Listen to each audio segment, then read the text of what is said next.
Assalamualaikum warahmatullahi wabarakatuh.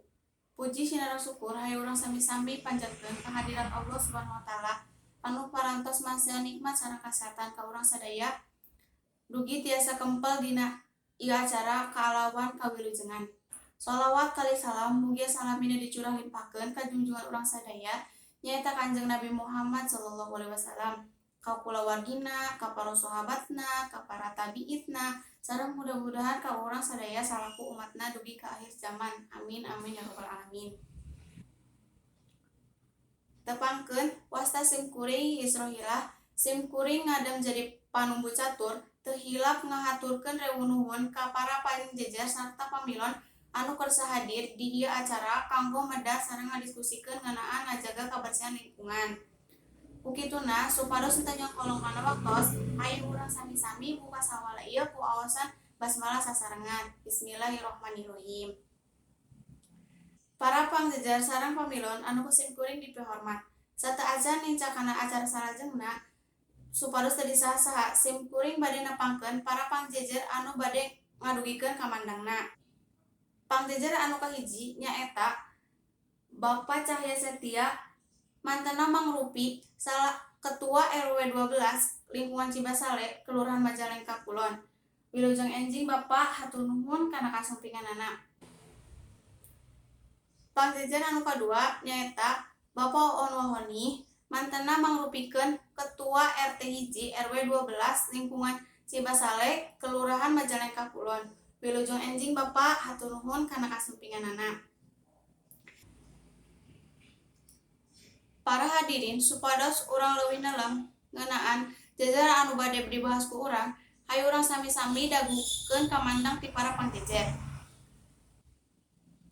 Sumangga ka Bapak Cahya Setia adi haturan kanggo ngadugikeun kamandangna. Hatur nuhun ka Bapak Cahya Setia anu parantos ngadugikeun kamandangna. Nurutkeun mantenna ngajaga kabersihan lingkungan teh salah sahiji hal anu kedah ku urang diperhatoskeun. Buah kabersihan diri urang sorangan, kabersihan imah, atanapi kabersihan lingkungan sadaya. Margi lingkungan anu bersih ngajadikeun kaayaan aktivitas-aktivitas urang sadaya langkung leuwih marena. Sajabi ti eta, lingkungan anu hade ngauntungkeun kana kasehatan diri urang sadaya.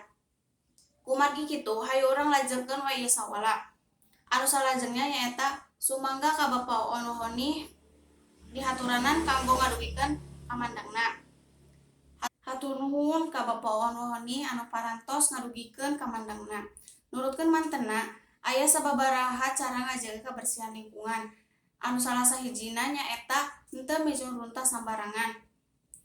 Margi kalawan ku kaayaan kasadaran ka urang sadaya kanggo mijil runtah kana tempatna.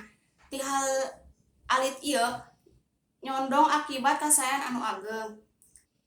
Lingkungan oge jadi leuwih merenah, leuwih nyaman, leuwih kondusif, sarta leuwih harmonis. Kulantaran waktosna sasakedik, sim kuring bade ngawatesan kanggo pamilon anu bade tumaros ngan saukur saorang wae. Hatur nuhun kananda anu parantos ngadugikeun patarosana. Patarosana kirang langkung ngeunaan kunaon sih ngajaga lingkungan teh penting. Sumangga ka Bapak Cahya Setia dihaturanan kanggo ngawaler patarosana. Hatur nuhun ka Bapak Cahya Setia anu parantos ngawaler patarosan tinanda. Isi walerana nyaeta margi lingkungan anu bersih tiasa numbuhkeun lingkungan sarta kasehatan ka urang sadaya anu leuwih endah tur asri. Teu karaos ieu acara teh parantos rengse. Alhamdulillah ti awit dugi ka akhir ieu acara teh dilakukeun kalawan lancar. Ukituna hayu urang sami-sami tutup ieu acara ku aosan hamdalah sasarengan. Alhamdulillahirabbil alamin.